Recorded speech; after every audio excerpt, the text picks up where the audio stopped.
I think that as a man, your happiness comes from feeling respected over feeling loved.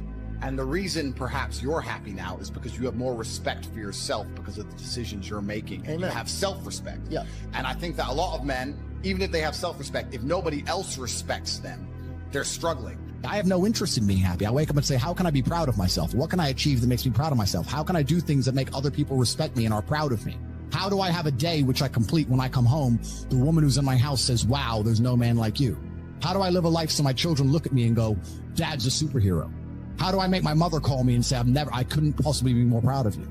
I have duties to complete. I have to live the exact same life regardless of how I feel. So for me, happiness is not a good indicator on how life should be lived. But happiness to me is a super interesting concept, because when people come to me and say, I'm not happy, I say, why should you be happy?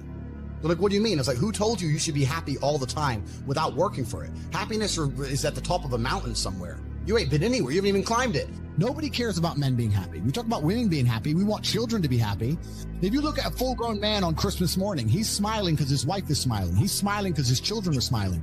Nobody even buys him anything. What do they buy the dad? Socks? Nobody cares about men being happy. So why do you as a man care about you being happy? That's how you're going to fall into these traps. I'm a very content person. I live a fantastic life. I'm not miserable or depressed. I'm not sad ever. But I don't wake up and go, I want to be happy today. No, sir. I wake up and say, okay, things must be done. And those things will be completed regardless of how I feel. Regardless of how I feel. You can lock me in a dungeon for an unknown amount of time in Romania, and I will still complete as many push-ups as I can possibly do in the dark by myself. What else am I going to do? Sit there and be sad? Happy or sad? The push-ups must be done.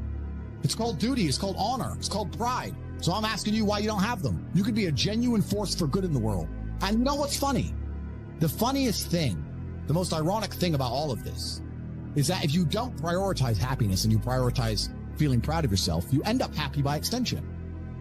I'm happy because I'm proud of myself because I have a fantastic life and mansions and supercars and money, most famous man in the world, thousands of love letters a week from beautiful women.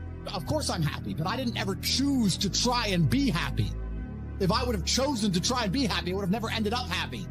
I don't want a woman to ever go through anything bad in her life. I think a man should go through it for her and protect her, because I think that's how she's her best self as a woman.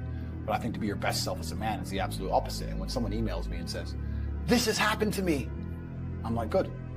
No, what do you mean good? It's terrible. How else are you going to become important? How else are you going to find endless fire to get up and struggle in the face of the competition that's out here in the world? How else are you're going to do all that with a nice cushy life?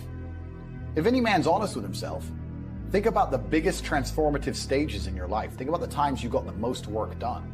Do you want to try your absolute best and struggle and suffer every day of your life paying the rent for all of the amazing things around you? We pay endless rent. We pay rent for our bodies. We pay rent for our relationships. We pay rent to keep our kids. We pay rent to keep our business. We pay rent to keep our freedom. Every single day is work to pay the rent. It's absolutely never ending, and you have to make that choice. So if you have a pen and paper in front of you, you need to decide, do you want to be invisible with a lower rent bill, or do you want to be important and work hard and suffer to make sure that the rent is paid? It's a choice you must make, and it's binary, and you must be extremely dedicated towards the decision you finally make. I refuse to accept that there are people out there who cannot become happy, contented individuals. I refuse to accept we live in a world where God has created people who, no matter how hard they work and how good their life becomes, can't be happy. I don't accept that. I accept that the universe is a very giving place and that God loves all of us. And if you try your best and you work hard, you can become a better person. The beauty of life as a man is to be great. So you have to sit here and ask yourself, do you want to be a happy loser that's insignificant? Nobody knows you exist. Women don't respect you. Men don't respect you. Nobody cares if you live or die, but you get to smile all the time. Or do you want to be one of the most important people on the planet with a little bit of stress? Alternatively, you can go out there into the world, try and implement your mark on the world, work hard, try to get rich, more money, more problems. You can try and start a business, the stress of that. You can lose your girlfriend because all you're doing is working. This is a new level of stress, a new level of trauma, but at least you'll be a somebody at the end of it. As a man, there is no easy life. Your life is not about being easy. Your life is not about being happy. Your life is always going to be difficult. All of the pain you feel, all of the sadness you feel, you're supposed to feel as a man, and you have two effective binary choices. You either go through the suffering and go through the trauma and go through the hardship it takes to be a man of value, or you suffer eternity as a nobody. There's two ways to suffer. You either suffer becoming a somebody, or you suffer as a perpetual and forever nobody.